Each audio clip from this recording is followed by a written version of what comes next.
आज का वीडियो है नया है एक मॉडल के रिगार्डिंग जो कि है सेल्कोनिक का मैग्नम बोल के। ठीक है, सेल्कोनिक ब्रांड का मैग्नम बोल के मॉडल है।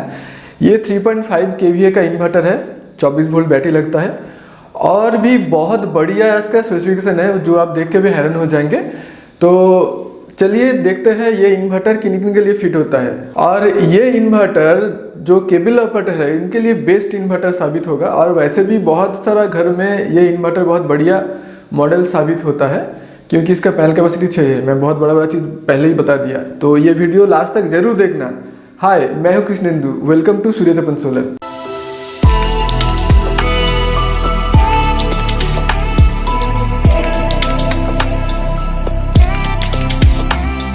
सो अभी यहाँ पर देख लेते हैं कि क्या कुछ है। तो फिलहाल बहुत बढ़िया सा पैकेजिंग तो आपको दिखा ही हूँ ऑलरेडी।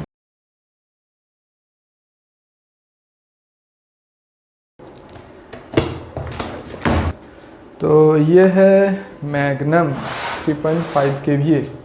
ठीक है, तो पहले देख लेते हैं कि क्या क्या इसके साथ आता है। इन्वर्टर का फ्रंट उधर है, यहाँ बैटरी केबल सेट मिल जाता है जो कि है 25 स्क्वायर mm का। तो पॉजिटिव एक हो गया, पॉजिटिव 2 हो गया, मतलब 2 बैटरी का है। ये सीरीज केबल है और ये बैटरी से इन्वर्टर तक का केबल है और ये बैटरी से इन्वर्टर तक का नेगेटिव केबल है। थोड़ा घुमा लेते हैं, देखते हैं कि इधर भी कुछ है कि नहीं। ठीक है, तो यहाँ पर भी कुछ दिख नहीं रहा है। ये तो बॉक्स का बाहर से ही दिख रहा था। यहाँ पे बॉक्स में मार्किंग भी है। मॉडल नेम मैग्नम 3.5 kVA या फिर kilowatt. Colour white and black, शायद दूसरा कुछ कलर नहीं होगा मेरे ख्याल से। यहाँ पे कलर फिर भी लिखा हुआ है। तो इन्वर्टर को उठाते हैं। आप जैसे यहाँ पे देख ही सकते हैं कि बहुत बढ़िया तरह से स्पॉन्ज का पैकिंग दिया गया है और बबल रैप यूज़ किया गया इसको इन्वर्टर को पैकिंग करने के लिए। तो इन्वर्टर को साइड में रख दिया। अच्छा, कोना में कागज़ का एंगल भी दिया गया है। ये भी बहुत बढ़िया चीज़ है। मेरे को एक बार इन्वर्टर मिला था जिसका जो कोना से पूरा स्मैश हो गया था, पूरा इन्वर्टर पूरा टूटा हुआ दिख रहा हुआ मिला मुझे। हालांकि अगर ट्रांसपोर्टेशन में कुछ भी होता है इन्वर्टर का तो कंपनी का जिम्मेदारी होता है, चाहे वो सेल्कोनिक हो या फिर कोई और ब्रांड हो। ये आपको कम्युनिकेशन केबल मिल जाता है RS-232 पोर्ट, मतलब जो RJ-48 पोर्ट में यूज़ किया गया है वहाँ से RS-232, ये RS-232 केबल है। और इसको छोड़ के और कुछ नहीं मिलता है बॉक्स में, आपको दिख रहा होगा। अभी ये हो गया इन्वर्टर, उसको थोड़ा साइड कर लेते हैं और दिखाएंगे सब कुछ दिखाएंगे। इसके साथ क्या क्या एक्सेसरीज मिलता है वो भी दिखाएंगे। पहले इन्वर्टर को हम अनबॉक्स कर लेते हैं।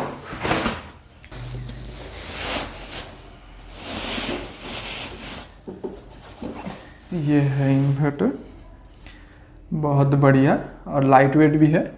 माउंटिंग के लिए बहुत बढ़िया चीज़ किया गया है यहाँ पे, मतलब मेजरमेंट में आपको स्क्रू या फिर किला आपको दीवार में घुसाना है और इसको टांग देना है। बहुत बढ़िया चीज़ किया है। डस्ट रोकने के लिए यहाँ पे स्पॉन्ज ऑलरेडी दिया हुआ है। आप अगर ये वीडियो यहाँ तक देख रहे हैं, मतलब आपको ये वीडियो में बहुत मज़ा आ रहा है और बहुत इन्फॉर्मेशन भी मिल रहा है, तो एक छोटा सा सब्सक्राइब बहुत बढ़िया होता है अगर आप इस चैनल को कर देते हैं। तो कंटिन्यू करते हैं इस वीडियो को। सो गाइज, ये है मैग्नम 3.5 kVA का एक्सेसरीज बॉक्स। तो खोलते हैं इसको और देखते हैं कि क्या क्या है इसमें।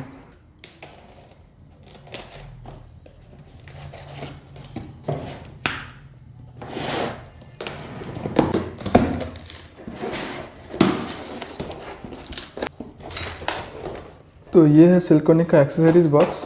बैटरी केबल हमें इन्वर्टर के बॉक्स में ही मिल गया है। तो देखते हैं इसमें क्या कुछ है।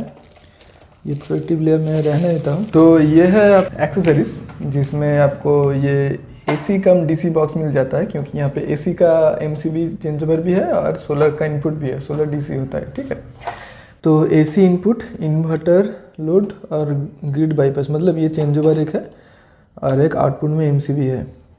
हालांकि इसका जो स्पेसिफिकेशन है मैं ऑलरेडी उसके थ्रू जा चुका हूँ। इसमें इनबिल्ट प्रोटेक्शन रहता है जो कि हर एक इन्वर्टर में रहता है। ये बहुत बढ़िया सा प्रोटेक्शन इन्वर्टर का अंदर ही है, तो इसलिए यहाँ पे सिर्फ MCB वगैरह दिया गया है। जैसे कि इस इनपुट में एक MCB हो गया, आउटपुट में एक MCB हो गया। तो यहाँ पे आप देख सकते हैं कि ये 400 वोल्ट का कितना एम्पियर का है, यहाँ पे दिख नहीं रहा है, स्टिकर दिया हुआ है।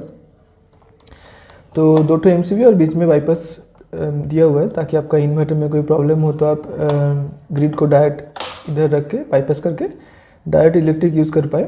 और जब आप लोड इन्वर्टर के थ्रू लेना चाहते हैं तो ये इसको ऊपर रखना पड़ेगा, ठीक है।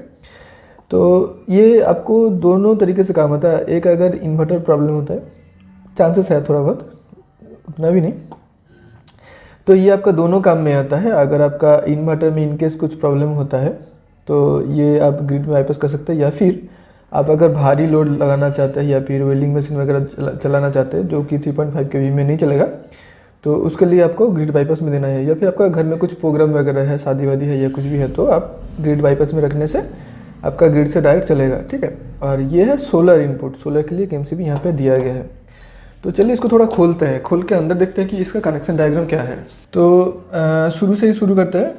जैसे कि ये जो है इसमें कोई मार्किंग नहीं है, लेकिन ये इनपुट है, ठीक है। इनपुट में आपका 3 ठो जाएगा, मतलब फेज, न्यूट्रल एंड अर्थिंग, ठीक है। ये तीनों दिया हुआ है ऑलरेडी। यहाँ पे आपका मार्किंग किया हुआ है सोलर इनपुट, ये लास्ट में आता हूँ, जो इस तरफ है। और इधर है इन्वर्टर का आउटपुट, ठीक है। इन्वर्टर का आउटपुट में ये कनेक्ट होगा, ठीक है। तो ब्लू मतलब न्यूट्रल होगा और येलो मतलब फेज ही होगा, ठीक है। और यहाँ पे येलो ब्लैक टिप जो है, यहाँ मार्किंग नहीं है, मतलब ये ग्रिड इनपुट ही होगा, मतलब सोलर का ग्रिड इनपुट, ओके। अच्छा, सोलर के साइड अगर हम आते हैं तो यहाँ पे सोलर इनपुट लिखा हुआ है, रेड मतलब पॉजिटिव और ब्लैक मतलब नेगेटिव, ये सिंपल सा बात है। और यहाँ पे जो MCB है, आप यहाँ पे देख सकते हैं कि AC इनपुट वाला MCB यही है, मार्किंग किया हुआ है। और ये है ग्रिड बाईपास वाला MCB, जो कि इन्वर्टर के तरफ रखेंगे तो लोड भाया आपका इन्वर्टर चलेगा, और ग्रिड बाईपास में रखेंगे तो आपका लोड इन्वर्टर के थ्रू नहीं जाएगा, वो डायरेक्ट आपका इलेक्ट्रिक से चलेगा। ये बहुत ही बढ़िया काम आता है आपको। अगर 3.5 kV से ज़्यादा लोड अगर चलानी है, मान के चलिए आपका घर में प्रोग्राम है या फिर कुछ काम चल रहा है कि 5-7 किलो का लोड चलेगा, तो ये आप कर सकते हैं। और अगर आपका घर में नॉर्मल लोड है, मतलब 3.5 kVA के अंदर अगर लोड है, तो आप इसको इन्वर्टर की तरफ रख सकते हैं। और ये इन्वर्टर आउटपुट वाला MCB है, जो कि इन्वर्टर का आउटपुट के बाद जो MCB कनेक्ट किया हुआ है, दोनों प्रोटेक्शन है, इनपुट और आउटपुट दोनों का प्रोटेक्शन है, ठीक है। और ये सोलर के लिए यूज़ होता है, सोलर इनपुट, ठीक है। सोलर MCB यहाँ पे यूज़ होता है, इसको भी ऑन रखना होता है। सोलर कनेक्शन अंदर होगा, मैं आपको खोल के दिखाता हूँ इसका कनेक्शन डायग्राम। तो ये बॉक्स हट गया, और यहाँ पे आप देख ही सकते हैं कि सोलर का कनेक्शन यहाँ पे नीचे आपको देना पड़ेगा, पॉजिटिव और नेगेटिव मार्किंग किया हुआ है बहुत इजीली। और जैसे कि ग्रिड का जो भी है यहाँ पे है ऑलरेडी, तो केबल भी बहुत बढ़िया सा यूज़ किया गया है। 4² mm का 3.5 kVA के लिए 4² mm बहुत बढ़िया जाता है। और यहाँ पे सब कुछ तो कनेक्ट किया हुआ है, और देखिए केबल एंड लक्स भी यूज़ किया गया है, बहुत बढ़िया चीज़ है। तो मैं थोड़ा और खुशी होता कि इसमें अगर आपको SPD देखने को मिलता और under voltage over voltage protection देखने को मिलता।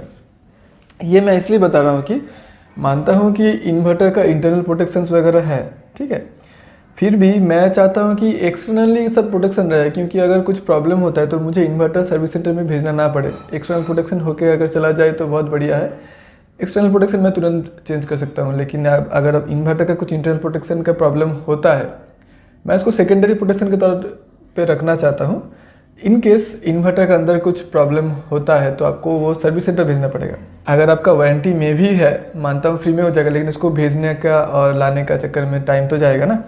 तो इसीलिए मैं एक्सटर्नल प्रोटेक्शन हमेशा प्रीफर करता हूँ। In case external protection fail हो जाता है तो दूसरा प्रोटेक्शन मेरे पास ऑलरेडी बैकअप में रहता है प्रोटेक्शन के लिए। तो ये मेरा थोड़ा बहुत सलाह है कि प्रोटेक्शन थोड़ा बहुत ज़्यादा रखने से अच्छा होता है, कि आपको जैसे लगे, मेरे को जो अच्छा लगा मैं बताया। तो ये सब चीज़ें यहाँ पे है। अच्छा, तो आपको इनपुट और आउटपुट कहाँ से मिलेगा, ठीक है। तो ये इन्वर्टर का आउटपुट आपको यहाँ से मिलेगा, तो मैं आपको समझा देता हूँ। ये जो इन्वर्टर का आउटपुट है, इन्वर्टर का आउटपुट आपका यहाँ पे चेंज ओवर में आता है, चेंज ओवर होके आपका एमसीबी में आता है। सो गाइस यहाँ पे जो वायरिंग डायग्राम दिया है सेलकॉनिक की तरफ से, वो मैं थोड़ा स्टडी किया हूँ। इससे ये पता चलता है कि आप अगर ये चेंज ओवर को अगर बाईपास मोड में भी कर देते हैं तो ये आपका एमसीबी काम करेगा एज ए प्रोटेक्शन। इनके सबका हाई लोड वगैरह हो जाता है तो ये काम करेगा। मेन चीज़ यहाँ पे यही आता है कि जो न्यूट्रल है इसका कॉमन है। यहाँ पे आप देख सकते हैं कि आपको आपका घर का जो ग्रिड कनेक्शन है, यहाँ पे न्यूट्रल और लाइन इसको यहाँ पे फिट करना पड़ेगा, ये दोनों के साथ, ठीक है। ये दोनों किस लिए क्या है, ये दोनों चेंज ओवर में जो चेंज ओवर होगा तब ये तार से लोड जाएगा, ठीक है।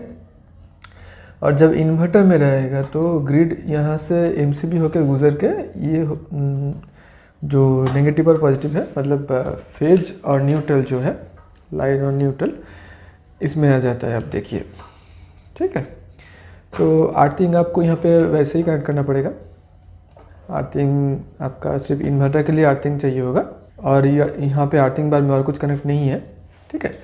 तो ये आपका ग्रिड कनेक्ट हो गया, और इन्वर्टर का आउटपुट जो यहाँ से आता है, यहाँ से आता है, तो यहाँ से आके चेंज ओवर में जाता है, ठीक है।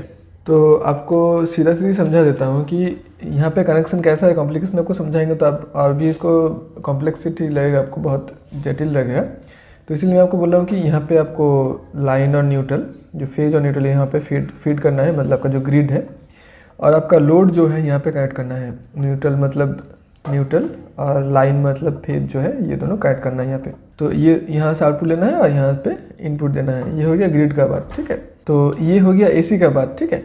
तो इसके बाद हम क्या करेंगे, सोलर को कनेक्ट करेंगे। सोलर यहाँ पे आप देख सकते हैं, ये केबल यूज़ किया गया है, ठीक है। तो ये इन्वर्टर में कनेक्ट होगा। देखिए सोलर का पार्टीशन पूरा अलग है, अलग जगह से आता है, ठीक है। तो ये इन्वर्टर का सोलर इनपुट में लगेगा, पॉजिटिव मतलब रेड और ब्लैक मतलब नेगेटिव। आपको समझ में आ रहा है? तो काला में नेगेटिव देके और लाल में पॉजिटिव देके इन्वर्टर में कनेक्ट करना होगा, और यहाँ पे कनेक्ट होता है। और यहाँ पे आपको सोलर का जो नेगेटिव और पॉजिटिव दोनों यहाँ पे कनेक्ट करना है, ठीक है। तो ये बन गया आपका सोलर का डीसी एमसीबी, और ये हो गया एसी एमसीबी दोनों, और बीच में चेंज ओवर, ओके। तो बाकी हम इन्वर्टर में समझाते हैं क्या क्या कुछ पोर्ट्स है, चलिए देखते हैं। तो आप लोगों को मैं पहले इसका जो ओवरलुक है दिखा देता हूँ। ये है इन्वर्टर का फ्रंट लुक, जो कि वॉल हैंगिंग होगा, और ये नीचे बॉटम लुक, और साइड से कुछ इस तरह से दिखेगा। ये RS-232 पोर्ट यहाँ पे है साइड में, थोड़ा ऑकवर्ड सा लोकेशन है इसलिए मैं दिखाया। और माउंटिंग वाला पार्ट तो मैं ऑलरेडी बोल ही चुका हूँ, बड़ा होल है तो आप स्क्रू लगा के आराम से इसको हैंग कर सकते हैं। और दूसरा साइड वाला लुक मैं आपको इधर से दिखा देता हूँ। तो यहाँ पे इन्वर्टर का स्पेसिफिकेशन लिखा हुआ है, आप वीडियो को पॉज करके भी ये स्पेसिफिकेशन पढ़ सकते हैं, जो कि 3.5 kV का है, और पैनल कैपेसिटी 6 किलो का है। बैटरी वोल्टेज 24 वोल्ट है, ठीक है। ये शॉर्ट समरी रह गया। यहाँ पे कुछ वार्निंग्स है, जो कि है इलेक्ट्रिक शॉक हैजर्ड का वार्निंग है। और यहाँ पे बोला गया है कि सेम सोलर का जो स्ट्रिंग है दोनों इन्वर्टर में शेयर नहीं करने का। इस इन्वर्टर के लिए अलग से ही सोलर का स्ट्रिंग बनाना है, वही स्ट्रिंग को किसी और इन्वर्टर के साथ नहीं शेयर करना है। तो ये थोड़ा बहुत मैटर है। साइड वाला लुक में मैं और एक चीज़ आपको दिखा देता हूँ। यहाँ पे जो डस्ट प्रूफ जो मेश होता है, मतलब वो स्पॉन्ज होता है, वो अंदर दिया गया है। मैं एक्सपेक्ट कर रहा था कि वो स्पॉन्ज बाहर रहेगा ताकि आप इसको आराम से क्लीनिंग कर पाओ। सेम चीज़ आपको इस तरह भी मिल जाता है कि इसका जो स्पॉन्ज है ये अंदर की तरफ से है, जो बाहर की तरफ से होता तो इसको आप आसानी से क्लीन कर सकते थे। तो ये है कुछ बॉटम लुक। यहाँ पे वाईफाई के लिए अलग से पोर्ट दिया गया है, वाईफाई डिवाइस तो एक साथ आता नहीं है। अच्छा, तो ओबियसली यहाँ पे 2 फैंस मिल जाता है बॉटम लुक में। और क्या क्या पोर्ट्स है मैं आपको समझा देता हूँ। पहला बात तो यह है कि इसका जो पावर बटन है, पावर बटन एकदम सामने दिया गया है। ये डिज़ाइन का पार्ट है, ये पावर बटन। और ये है डिस्प्ले, और ये जो डिस्प्ले है इन्वर्टर का, डिस्प्ले का नीचे जो बटन है 4 बटन, नेविगेशन बटन बोल सकते हैं आप इसको। ये टच बटन है, ये पुश बटन नहीं है। तो ये बहुत बढ़िया चीज़ है। और डिस्प्ले तो ब्लैक एंड वाइट डिस्प्ले जैसे कि सबसे पहला वाला मॉडल में आता था। और नीचे आपको थोड़ा बहुत पोर्ट्स के बारे में समझा देंगे, पहले ही हम बता चुके हैं कि इसका जो RS-232 पोर्ट है वो वहाँ पे है फ्रंट में। तो ये है RS-232 पोर्ट जो कि RJ45 सॉकेट में आता है। यहाँ पे और एक पोर्ट है वाईफाई के लिए, ये वाईफाई डोंगल कनेक्ट करने के लिए होता है। और यहाँ पे इनपुट ब्रेकर है, ये इन्वर्टर का इंटरनल प्रोटेक्शन है, इनकेस अगर शॉर्ट सर्किट वगैरह होता है तो ये ट्रिप करेगा। यहाँ पे AC का जो इनपुट आउटपुट दोनों है वो आपको यहीं पर मिल जाता है। जैसे कि AC इन में आपको लाइन, न्यूट्रल मतलब फेज, न्यूट्रल एंड अर्थिंग, ये तीनों इनपुट में रहेगा। और AC आउटपुट में फेज और न्यूट्रल मतलब लाइन और न्यूट्रल ये दोनों रहेगा। और आउटपुट का जो AC है उसका जो अर्थिंग है, अर्थिंग आपको बॉडी में मिल जाएगा। यहाँ पे बॉडी में लगाने के लिए यहाँ पे आप देख सकते हैं अर्थिंग का जो लोगो है यही पर दिया गया है।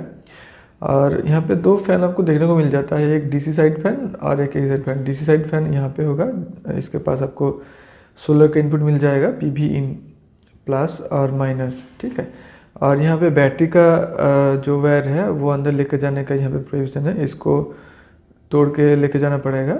ये बहुत बढ़िया चीज़ है, बैटरी का केबल यहाँ पे कट ना हो जाए तो इसके लिए प्रोटेक्शन बहुत बढ़िया सा दिया गया है। ये जो रबर है मैं ऑलरेडी देख चुका हूँ, बहुत मोटा सा रबर है। ये सारा कनेक्शन जो है, कनेक्शन सबको करने के लिए यहाँ पे ये जो ढक्कन है, ढक्कन को आपको खोलना पड़ेगा।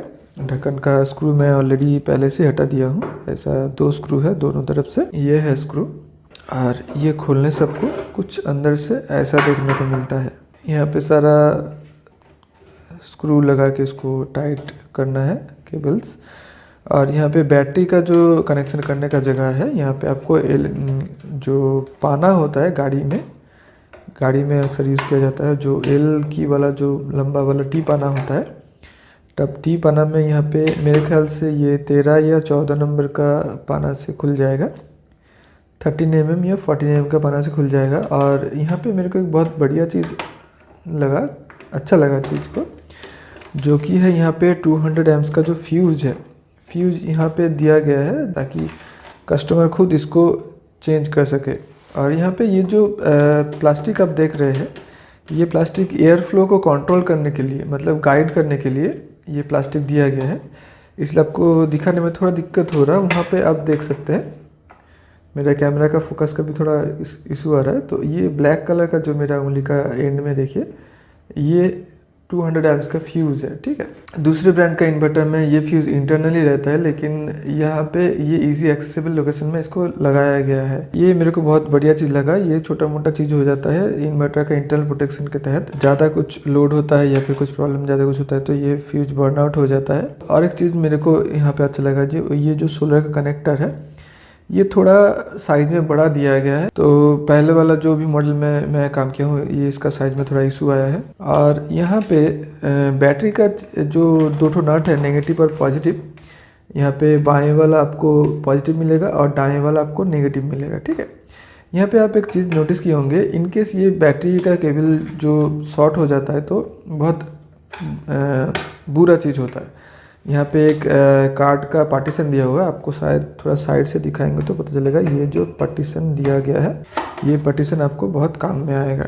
तो पहले आपको बैटरी केबल यहाँ पे कनेक्ट करना है, उसके बाद बैटरी में लेकर जाकर कनेक्ट करना है। और इनकेस ज़्यादा कुछ खराबी आता है तो या फिर प्रॉब्लम होता है तो ये फ्यूज आपको सेफ्टी प्रोवाइड करेगा, ठीक है। और एक चीज़ मैं देखा हूँ, जो यहाँ पे इनपुट ब्रेकर है, इनपुट ब्रेकर दोनों के लिए प्रोटेक्शन दे रहा है, AC इनपुट और तो यहाँ पे दोनों का जो केबल गया है, दोनों केबल भाया AC इनपुट ब्रेकर के थ्रू गया है, आप देख सकते हैं यहाँ पे।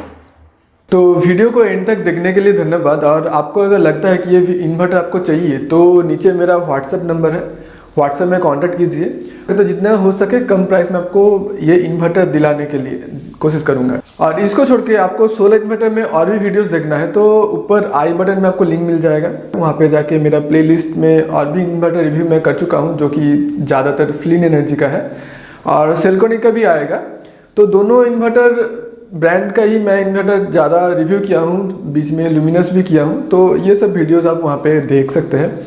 और इंस्टॉलेशन वीडियोस अगर आप देखना चाहते हैं, मतलब ये सब सेल्कॉनिक एंड फ्लिन एनर्जी दोनों इन्वर्टर का इंस्टॉलेशन वीडियोस अगर आप देखना चाहते हैं तो आपको ऊपर में यहाँ पे आई बटन में जो आएगा प्लेलिस्ट में आप सारा वीडियोस देख पाएंगे। चैनल को सब्सक्राइब करने के लिए बहुत बहुत धन्यवाद, और एक लाइक बहुत बढ़िया बनता है आपको अगर ये वीडियो अच्छा लगे तो मिलते हैं नेक्स्ट वीडियो में, तब तक के लिए थैंक यू वेरी मच।